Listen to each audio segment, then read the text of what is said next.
Alright folks, welcome back to another exciting episode.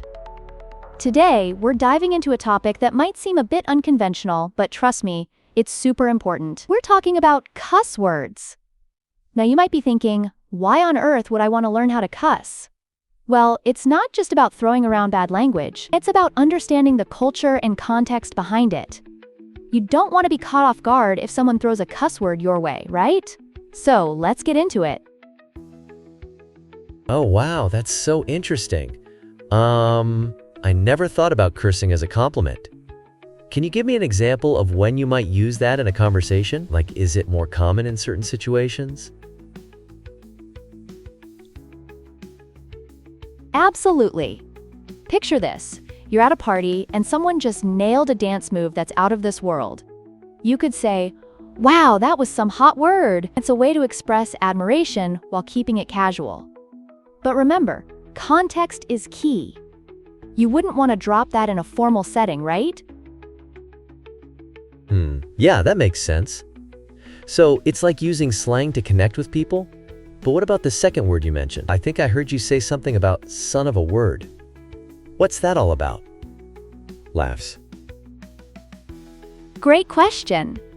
So, son of a word is a classic. It's a way to insult someone, but it's also a bit playful depending on how you use it. It literally means a female dog, but when you say it, you're really just calling someone out.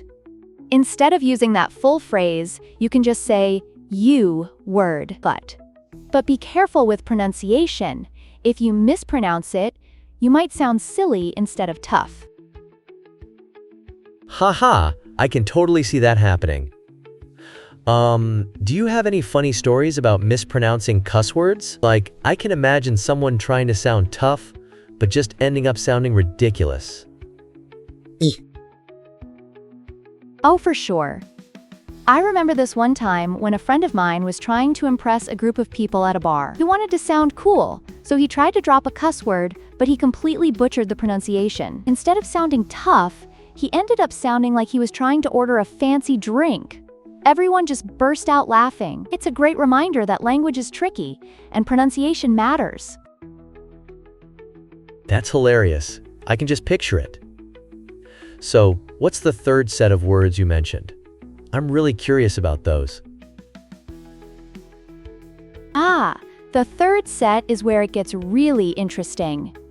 These are the most commonly heard cuss words in English. You can use them in almost any sentence. For example, "What the word? Get the word out of here." It's versatile, but again, it's all about the context. When a foreigner uses these words, it's important to try to understand where they're coming from. Wow, that's so wild. So it's like a whole new language within a language.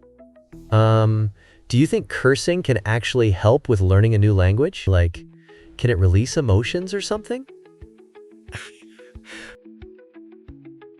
Exactly. Cursing can be a part of learning a new language.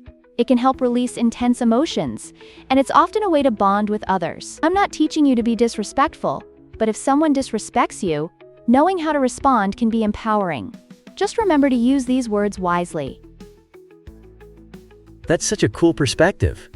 I never thought about it that way. It's like having a secret weapon in your language arsenal.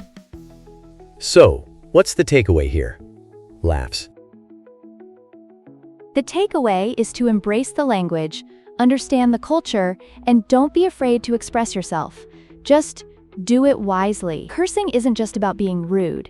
It's about connection and context. So, go out there and learn, but remember to keep it respectful. That's awesome. I feel like I've just unlocked a whole new level of communication. Do you think there are any situations where cursing is totally unacceptable? Great question. Yes, there are definitely situations where cursing is not appropriate, like in professional settings or around children. It's all about reading the room and knowing your audience. That makes sense. So it's like being a language ninja, right? You have to know when to strike and when to hold back. Laughs.